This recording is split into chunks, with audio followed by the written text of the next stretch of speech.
국무부가 학업 이외에 반이스라엘 활동 등에 가담하는 유학생들의 체류 자격을 대거 박탈하면서 유학생들의 긴장감이 커지고 있습니다. 미얀마 지역의 규모 7.7의 강진으로 대규모의 사망자가 발생했습니다. 지질조사국은 사망자 수가 10,000명을 넘어설 가능성이 70% 이상이라고 분석했습니다. 10년 만에 홍역으로 사망자가 발생한 가운데 홍역 감염자 수가 계속 증가하고 있습니다. 서울 메디칼 그룹이 전 경영진의 메디케어 허위 청구 의혹과 관련해 검찰과 배상금 지급에 합의했습니다.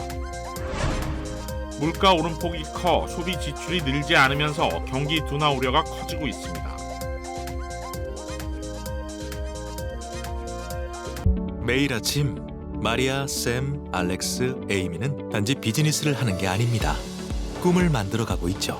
CBB는 각 비즈니스의 이야기를 알고 고객 한 분 한 분께 꼭 맞는 솔루션을 제공합니다. 저희가 만드는 것은 단지 금융거래 관계가 아닙니다. 고객 한 분 한 분과의 파트너십입니다. CBB and me. CBB and me. CBB and me. CBB뱅크, 고객 한 분 한 분을 위한 금융 파트너십을 만듭니다. 시청자 여러분 안녕하십니까? KBS 아메리카 뉴스입니다.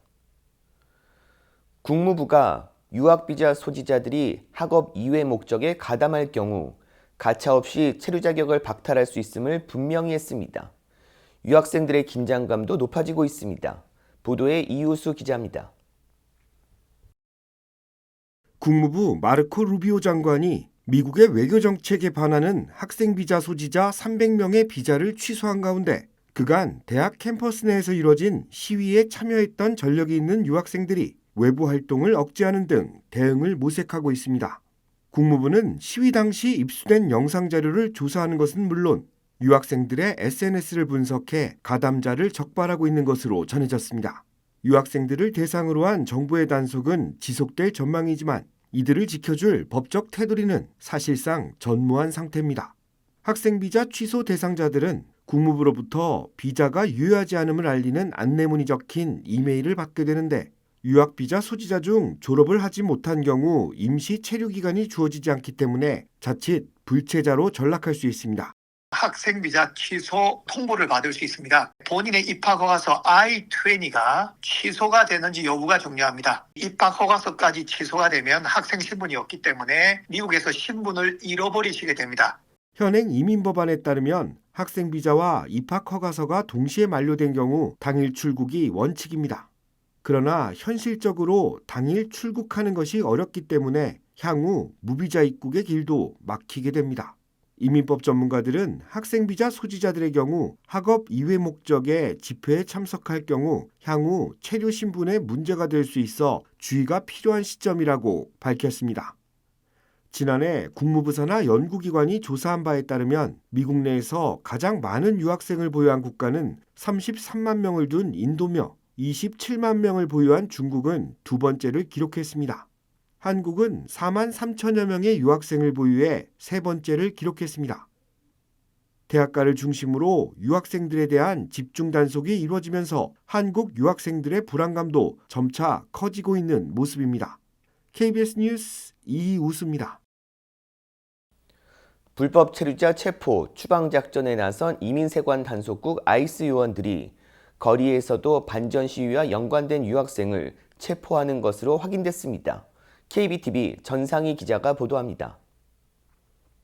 대도시 길거리에 나타난 얼굴 없는 6인조 체포조가 외국 유학생을 수갑 채워 연행해가는 장면을 이웃 주민이 촬영해 SNS에 게재해 공개됐습니다. 보스톤에서 튀르키예 출신 터프스 대학 박사과정에 있는 여대생이 체포된 가운데 여학생을 체포한 요원들은 모자와 후드티, 마스크로 얼굴을 가린 6명의 체포조로 충격과 공포를 확산시키고 있습니다. 이 여학생은 지난해 터프스 대학 학생신문에 팔레스타인 인종 청소를 중단하라고 요구하고 학교 측에게 이스라엘에 대한 직간접 투자를 모두 철회하라는 글을 게재한 바 있어 타겟이 된 것입니다. 이에 앞서 워싱턴 DC에 있는 조지타운대 박사연구원은 제2원 연수비자를 소지하고 연구와 티칭 조교 역할을 해오다 최근 이민당국에 체포돼 구금돼 있습니다.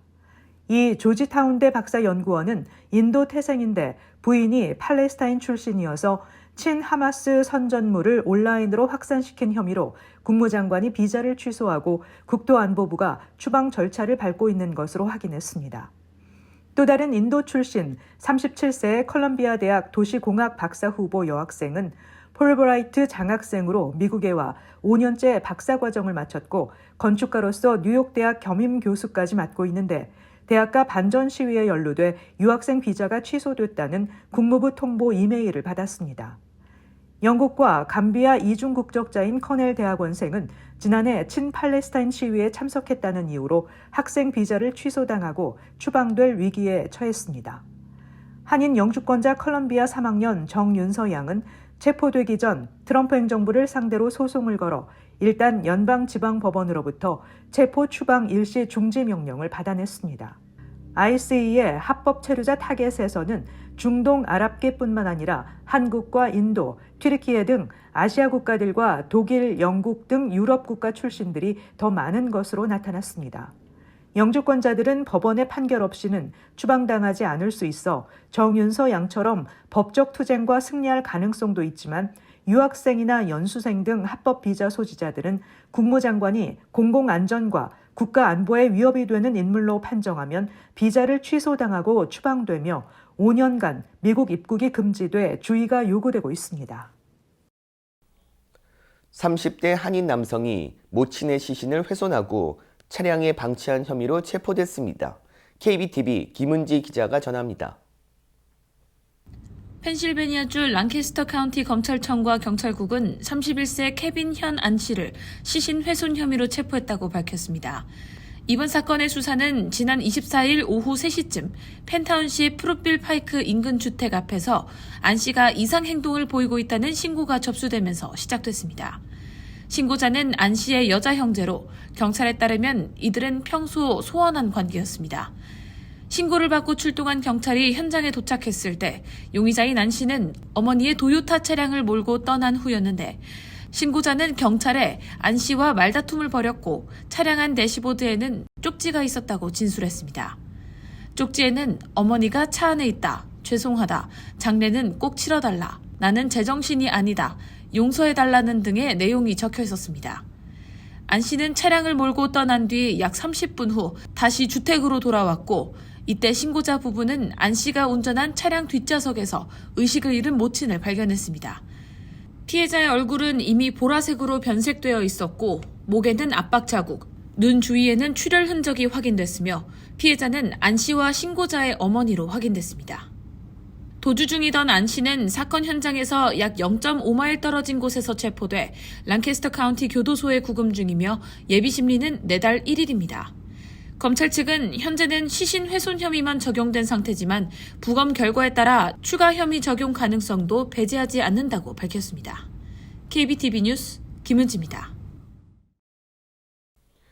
미얀마 지역에 규모 7.7 강진이 발생해 최소 144명이 숨졌습니다. 자세한 소식을 김경진 기자가 보도합니다. 현지 시각 어제 오후 12시 50분쯤 규모 7.7의 강진이 미얀마 중부 만달레이를 강타했습니다. 건물들은 대부분 무너져 내렸고 대피하는 시민들로 도심은 아수라장이 됐습니다. 천장 구조물이 떨어진 공항 건물. 시민들은 활주로로 대피해야 했습니다. 테이블 밑으로 숨어서 기다리니까 이제 먹던 음식이라든지 뭐 잔 같은 게 다 깨져버린 상태에서 빨리 탈출해서 이제 길거리로 나왔습니다. 미얀마 군정은 이번 지진으로 144명이 숨지고 732명이 다쳤다고 밝혔습니다. 병원에는 부상자들이 가득 차 응급실 밖에서도 누워서 치료를 받고 있다고 AFP 통신은 전했습니다. 미얀마 군정은 지진 피해 지역에 비상사태를 선포하고 국제사회에 인도주의적 지원을 요청했습니다. 미얀마는 현재 군사정권의 통치를 받고 있어 지진에 대한 당국의 대응이 제대로 이뤄지지 않을 수 있다는 우려가 나오고 있습니다. 미얀마에서 발생한 강력한 지진의 여파는 1000km 넘게 떨어진 태국 방콕까지 이어졌습니다. 관광 명소인 짜뚝짝 시장 근처에 건설 중이던 30층 높이의 건물이 순식간에 무너져 내렸습니다.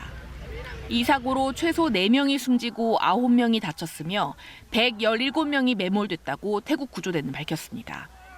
태국 정부는 방콕에 비상사태를 선포했고 여진에 대비해 전철 운행과 고층 빌딩 출입을 중단했습니다. โค้งอย่างนี้เลยครับโค้งแบบสั่นมากโอเคประมาณนี้ฮะสั่นแบบโผล่แล้วก็ผู้ที่อยู่บนตึกนี่ต้องออกมาให้หมดเลยใช่ครับ 미얀마에는 2천여 명, 태국엔 2만 200여 명의 한국인이 거주하고 있는데 우리 외교부는 현재까지 접수된 우리 국민 피해는 없다고 밝혔습니다. 외교부는 여진 발생 가능성이 있으니 지진 발생 지역 방문을 최대한 삼가고 신변 안전에 각별히 주의해달라고 밝혔습니다. KBS 뉴스 김경진입니다. 미 지질조사국은 미얀마 강진 사망자 수가 10,000명을 넘을 가능성이 70% 이상이라고 분석했습니다. 미 지질조사국은 오늘 최종 업데이트한 보고서에서 미얀마 지진 사망자가 10,000명 이상일 가능성을 71%로 추산했습니다. 10만 명 이상의 확률은 36%, 10,000명에서 10만 명 사이 확률은 35%였습니다. 경제적 손실은 1,000억 달러가 넘을 확률이 33%, 100억에서 1,000억 달러의 가능성이 35%로 추산됐습니다. 지질조사국은 사망자가 많고 피해가 대규모일 수 있다며 광범위한 재난이 발생했을 가능성이 커 경제적 손실 추산치의 경우 미얀마의 국내 총 생산을 넘어설 수 있다고 밝혔습니다. 10년 만에 홍역으로 사망자가 발생한 가운데 홍역 감염자 수가 계속 증가하고 있습니다. 오늘 세계보건기구 WHO가 미국에서 통보받은 홍역 감염 현황에 따르면 지난 1월 초부터 지난 20일까지 17개 주에서 378건의 홍역 발생 사례가 나왔고 사망자는 2명으로 나타났습니다. 지난달 26일 10년 만에 텍사스주 서벅시에서 홍역 사망자가 나온 후 추가 사망 사례가 있었습니다. WHO는 예년과 비교해 홍역 발생 건수가 증가했다며 감염자는 백신 접종을 받지 않았거나 접종 여부가 불확실한 어린이가 대다수라고 밝혔습니다. 홍역은 호흡기 감염병으로 전염성이 강하며 발진, 발열, 기침 등의 증상이 있고 심할 경우 실명, 폐렴, 뇌염 등 합병증이 발생할 수 있습니다. 어바인의 친구 집에 놀러갔던 14살 소년이 집안에서 스스로 총격을 가해 숨지는 일이 발생했습니다. 어바인 경찰국에 따르면 어제 오후 2시 40분쯤 헤더그린과 우빙우드 인근 주택에서 총격을 받고 부상당한 10대 소년이 있다는 신고가 접수됐습니다. 출동한 경찰은 부상당한 소년에게 응급조치를 취했지만 결국 숨졌습니다. 경찰은 현재로서 총격이 의도적인 발포였는지 실수인지 알 수 없고 발포 당시 숨진 소년이 누구와 함께 있었는지도 불분명하다고 전했습니다. 한편 경찰은 오늘 사고 당시 집안에 있던 56살 크리스천 예거를 불법 총기 보관과 아동 방치 혐의 등으로 체포했다고 밝혔습니다. LA 한인타운 인근 아파트에 침입한 후 도주하던 용의자를 쫓아가 제압하던 중 숨지게 한 시민에게 정당 방위가 인정됐습니다. 사건은 지난해 7월 2일 오후 2시쯤 발생했습니다. 흰 티셔츠를 입은 남성이 도망치고 오렌지색 옷을 입은 남성이 쫓아갑니다. 흰 옷을 입은 남성은 램파트 인근 아파트에 진입한 후 달아나던 앤소니 소엘이고 뒤를 쫓아간 사람은 일반 시민으로 제압에 나선 것입니다. 용의자는 쓰러졌고 시민은 팔을 제압하기 위해 길 바닥에서 몸싸움을 이어갑니다. LA 경찰국이 오늘 공개한 감시 카메라 영상으로 시민은 용의자의 목을 잡고 위에 올라타 제압하는 모습이 담겼습니다. 제압 과정에서 용의자는 의식을 잃은 듯 보였고 현장에 도착한 경찰은 용의자가 약물 과다 복용으로 보고 수갑을 채운 후 니르콘을 투여한 후 구급차를 요청했습니다. 경찰은 용의자 소엘의 의식이 돌아오지 않자 수갑을 푼 후 심폐소생술을 했지만 현장에서 사망했습니다. 수사관과 검시국은 숨진 소엘의 사인을 외상성 질식으로 판단했으나 코카인 등 약물 영향이 있었다고 봤습니다. 보고서를 검토한 검찰은 해당 시민의 행동이 정당했다고 판단해 기소하지 않기로 결정했습니다. 서울 메디컬 그룹이 전 경영진의 메디케어 허위 청구 의혹과 관련해 검찰과 배상금 지급에 합의했습니다. 윤범수 기자가 보도합니다. 연방검찰은 지난 수요일 서울 메디컬 그룹이 메디케어 어드밴티지 허위 청구 의혹 건과 관련해 6,200만 달러 규모의 배상금을 지급하는 데 합의했다고 밝혔습니다. 합의에 따라 서울 메디컬 그룹과 자회사 AMM이 5,874만 달러, 그룹 전 회장이었던 차민영 박사가 176만 달러를 지급하기로 했습니다. 또 공모 혐의를 받아온 놀스리지 소재 방사선과 그룹인 르네상스 이미징 메디컬 어소시에이츠 역시 235만 달러 지급에 합의했습니다. 연방검찰은 서울 메디컬 그룹이 지난 2015년부터 2021년 사이 두 종류의 심각한 척추 질환과 관련해 환자 진단서를 허위로 제출하고 지급액을 과다 청구했다는 고발을 접수한 이후 조사를 벌여왔습니다. In this case, there was a lawsuit filed in 2020 by a whistleblower. This whistleblower in the United States, joined in with this lawsuit, the federal government. 검찰의 이번 조사는 의료나 방위산업 등에서 정부 자금을 오용하거나 부당 청구하는 행위를 막기 위한 허위 청구법에 의해 진행돼 왔습니다. 법은 특히 해당 산업 종사자의 내부 고발을 장려하는데 이번 합의에 따라 내부 고발자에게 얼마의 보상금이 지급될지는 결정되지 않았습니다. They're not admitting that they did anything wrong, but they're signing a rather significant sum of money away. Mostly to go to the government, but also there's a percentage of which is going to go to this whistleblower who originally filed the complaint. 합의와 관련해 서울 메디컬 그룹 측은 공식 성명을 냈습니다. 메디컬 그룹이 현 대주주인 어센드 파트너스의 인수합병되기 이전에 발생한 일들로 이전 경영진에 의해 불거진 의혹에 대비해 왔으며 이번에 원만한 합의가 이뤄진 것이라고 설명했습니다. 또 합의금 지급으로 인해 향후 서울 메디컬 그룹과 AMM의 재정적 부담은 없다고 덧붙였습니다. 검찰 측 역시 이번 합의를 통해 해결된 청구권은 혐의일 뿐이고 책임에 대한 결정이 내려진 건 아니라고 밝혔습니다. KBS 뉴스 윤범수입니다. 물가 오름폭이 커 소비 지출이 늘지 않자 경기 둔화 우려가 커지고 있습니다. 박일중 기자가 보도합니다. 미국 주가가 밤사이 급락했습니다. 나스닥 지수가 2.7% 하락했고 다른 지수들도 1% 훌쩍 넘게 떨어졌습니다. 사흘 연속 하락세입니다. 물가 오름세는 더 강해지고 소비자들의 지출은 예상보다 적게 늘었다는 조사 결과가 영향을 미쳤습니다. 먼저 물가 지표를 보면 미국의 2월 개인 소비 지출 물가 지수는 전문가들의 예상치와 같았습니다. 하지만 미 연방준비제도가 중요하게 보는 에너지와 식료품을 뺀 근원 개인 소비 지출 물가 지수는 전달 대비 0.4%, 전년 대비 2.8% 올라 1월보다 상승폭을 키웠고 전문가 예상치도 웃돌았습니다. 물가를 감안한 소비자들의 지출은 0.1% 증가해 전망치 0.3%보다 적게 늘었습니다. 여기에 소비 심리도 악화된 것으로 나타났습니다. 미시간대가 조사한 소비 심리가 잠정치보다 더 나빴고 1년 뒤 기대 물가 상승률은 5%로 더 높아졌습니다. 소비 악화로 경기가 나빠지고 물가 상승률이 높아지면 정책 대응도 어려운 스태그플레이션에 빠지게 됩니다. 연준 위원들은 관세로 인한 물가 상승이 일시적이지 않을 수 있다는 경고를 잇따라 내놓고 있습니다. 미국의 주요 무역 상대국에 대한 상호관세 발표는 다음 주입니다. 관세의 영향이 아직 본격화되지 않았다는 뜻입니다. 뉴욕에서 KBS 뉴스 박일중입니다. 트럼프 행정부가 불법 체류자의 공공주택 지원 혜택 차단에 나섰습니다. 뉴욕 포스트는 국토안보부와 주택도시개발부가 불체자들의 공공주택 입주를 막을 수 있도록 양 기관이 협력하는 내용의 양해각서 MOU를 체결했다고 보도했습니다. 이번 MOU는 불체자들이 연방정부의 임대지원 혜택을 받지 못하게 하고 부적격 거주자를 가려내 퇴거 조치하는 내용을 골자로 하고 있습니다. 주택도시개발부는 공공주택 입주자 중 약 900만 명이 자격 여부에 관한 정보를 제대로 제출하지 않았고 불체자들로 인해 연간 약 420억 달러의 예산이 사용된다고 지적했습니다. 크리스티눔 국토안보부 장관은 연방정부가 협력해서 복지 혜택의 남용을 막고 불법 체류자가 연방정부 혜택을 받을 수 없도록 하겠다고 강조했습니다.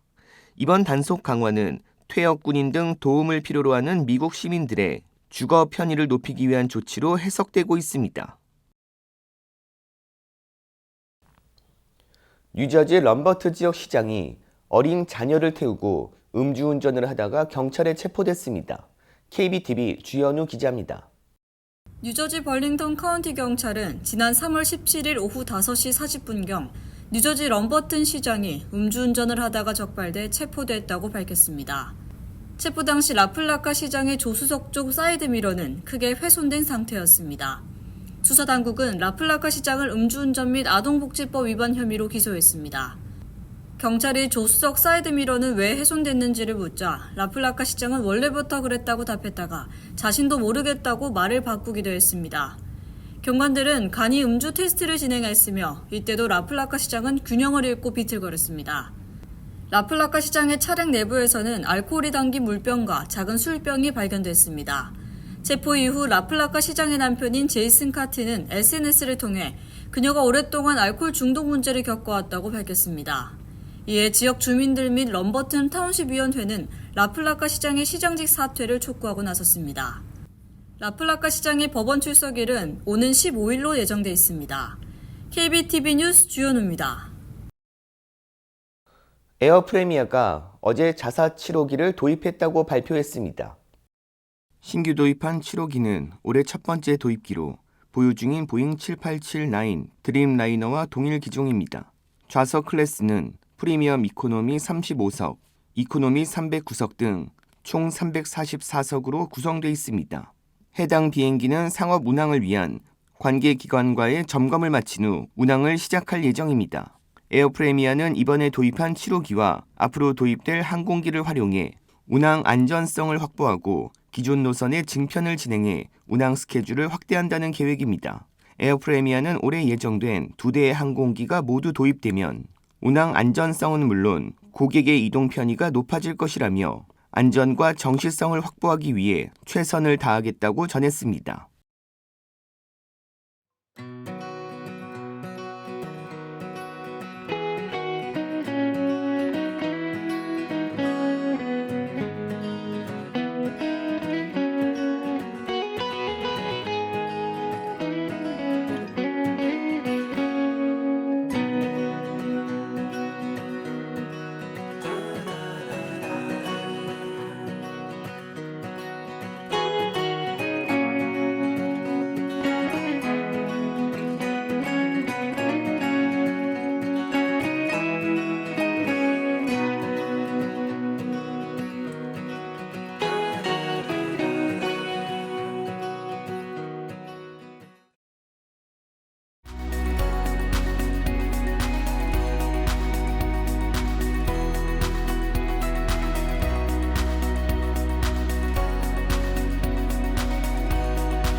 KBS 아메리칸 뉴스 마칩니다.